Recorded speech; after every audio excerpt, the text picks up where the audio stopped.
find out, or at least find out who you can call. Okay, Chris? Thank you, Ray. And good afternoon. I'm Chris Agee, as Ray said. Been an agronomist with Pennington Seed about 16 years now, and here to talk to you about the products that we offer. I've given several talks, and it is cold down here. Somebody was telling me it was cold. I've given a couple talks in some of these sales arenas, and the nice thing about this, after all these sales reps are here, you can hose this area down, be good as new.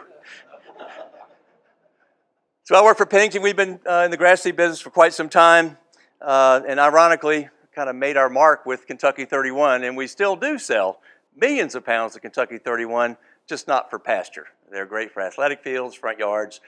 So, I mean, just like in pastures, it's low maintenance, lasts forever, and as long as you don't put an animal on it, it's great. So mainly the two products I'll be talking about today are Texoma MaxQ2 and Jessup MaxQ. I will be talking about Lacefield as well. If you look at where these products came from, the parent population of Jessup MaxQ was found in Jessup, Georgia, and the parent population for Texoma was found in the Noble Foundation in Ardmore, Oklahoma.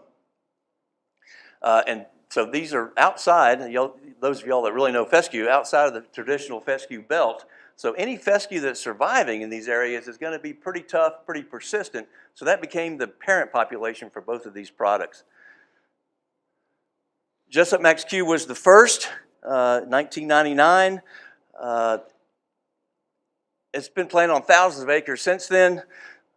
And the big question everybody had was, does this persist as well as Kentucky 31? And the reason they asked that question is the Endophyte free fiasco, as we like to call it, in the 80s, where animal performance was excellent, but plant persistence in the pasture under grazing particularly was not excellent and doesn't persist and is not recommended anymore. So that was the first question most cattlemen had. Is this going to fade away? We believe the animal production part of it, but is this grass going to persist under our management, which is not necessarily very good? You can see here all the research and demo sites. Because it was the first novel endophyte, research stations and farmers were very interested in it, and they wanted to try it. And so we've got lots of locations and actually learned just as much from the demo sites, feedback from the farmer, as we did from the research sites. So this is actually, I think, is the most tested forage variety in recent memory of any species, because it is so valuable and on so many acres and such an important forage species that there was a lot of interest in a new and improved variety that would persist and have the animal performance. So to answer those questions about persistence, we did what's called an accelerated persistence trial. And actually, Joe Boughton did this down in Eatonton, Georgia, which is on the edge of the fescue adaptation area, and planted into Bermuda grass. And if you know Bermuda grass, for a tall fescue plant, real tough place to live in the summer, because that Bermuda is growing like mad and the fescue is trying to go to sleep somewhat. So this was, that accelerates the stresses on this tall fescue plant under grazing as well. And you can see after it was 3 years of grazing, the MaxQ is doing quite well, and certainly statistically was a little bit better than the K31. And Endophyte free was in that trial, and as expected, it's on its way out. One of our newer varieties is Texoma, as I said, produced by the Noble Research Institute, I believe they are known now. And in the Southwest, it persists as well or better than Jessup MaxQ because of its parentage. It just does better out there in the dry, hot conditions of Oklahoma. And some summers, I don't even know why people in Oklahoma stay there, because it's just a miserable environment. 90 days of 100 degrees plus and no rain, that would make me move. We've done several on-farm demos and stocker gain studies and some equine work as well. And MaxQ2 is the latest endophyte. It's a little bit marriage, as y'all saw earlier. It's a very intimate relationship between that fungus and the cell walls, and so conversely the plant. And it just seems to be a better match between the plant genetics and the endophyte genetics. So it persists very well in the seed, and we actually see it in seedling vigor as well compared to Jessup and even Kentucky 31. So from the trials out there in Ardmore, the yield, and these are under Oklahoma conditions, remember, the Texoma did significantly better than the toxic fescue, which was Kentucky 31. And under grazing, after 2 years of grazing, significant difference in plant persistence in Ardmore, Oklahoma as well.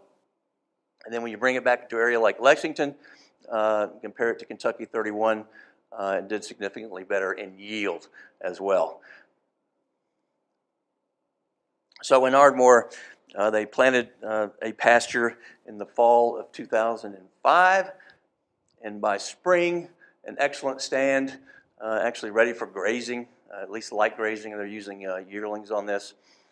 And then, as happens in Oklahoma, the summer comes and things change dramatically. The key here is people at Noble are kind of smart. They pulled off. You can see there's a lot of residue left there. That residue is important if you know you're going into a drought, and you know we're always just 2 weeks away from a drought. So if you can leave that residue, you're really protecting the crown of the plant. But even this summer was just unbelievably, by Oklahoma standards, it was a miserable summer. And I actually, and a lot of people thought that this stand was done. But the rains did return in November of that year, and the stand recovered. It actually wasn't dead, still life in the crown, and you can see it coming back there. And so by the next spring, it's ready to graze again. And that just told us that because that plant population came from Oklahoma, this plant variety with this MaxQ2 had a certain amount of toughness that we hadn't seen in other varieties. And that toughness certainly translates back east. We have planted several demos with Texoma in the fall of 2016 around the Lexington area, and we really appreciate UK's assistance in that. And we had a field day there last August, a nice cool August day in Kentucky. But the take-home message there was it was a great stand for a fall planting. And it was on a slope. It was cross-drilled when it was planted. I was impressed, even though I've seen great stands at Texoma, this was an impressive stand.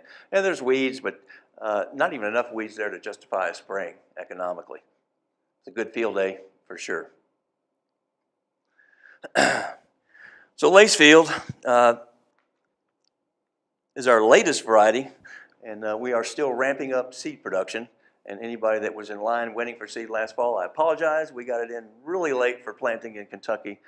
Will not happen this fall. And we named it after some mule trader here in Kentucky, I think. But Dr. Tim Phillips developed this, and one of his selection criteria was for increased seedling vigor.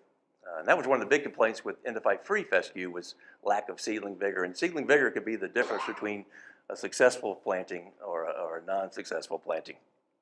It is a continental type. I don't know if y'all have heard of Mediterranean types that go dormant in the summertime, but this is not one. Continental type, just like we're used to. Very active growth when we expect Fescue 2 in the spring and fall. Very high tiller density. It is an erect type, an intermediate habit, and does produce a nice sod. And it has a maturity that's a little later than Kentucky 31.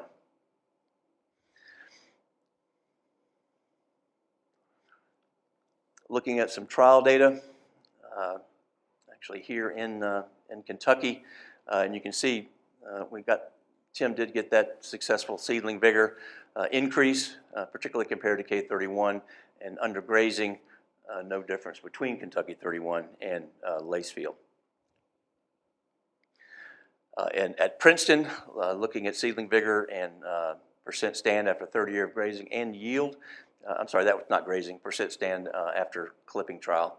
I'm not sure what happened to Kentucky 31 here, but it was fading away while the Lacefield was doing quite well. So we've got the blue and white on the Lacefield bag. Certainly everyone in this room cares. That is a mock-up. I'm not sure that's what the bag will look like, but I'm pretty sure that's what the bag will look like. And we are, like I said, ramping up seed production. And so we should have slightly more seed this fall, but still probably not enough for everyone that wants to plant it. But we will get there eventually. And all of this seed is available in Kentucky at Southern States, Warner Fertilizer, and locally Woodward Feed Then Woodford actually has several bags of Lacefield left if you want to try it this spring. Not a big fan of spring planting, but it does work. Certainly works better here than it does in Georgia. It's just a little less risk because we just don't know what summer's going to bring. If we did, farming would be easy. And that is all I have. Questions? Yes, sir. Excuse me? Oh, that's because we're scared to tell you. No, see, well, we have a manufacturer suggested retail price. That's a mouthful. We cannot make people sell it for a certain price, but $3.50 a pound, $3.50 a pound for all of ours. So at 15 pounds per acre seeding rate, you're spending $52.50 per acre on your seed. So the bag should cost you roughly $87.50 for 25 pounds. So what's orchard grass running now? It's pretty high. Kentucky 31 is pretty high.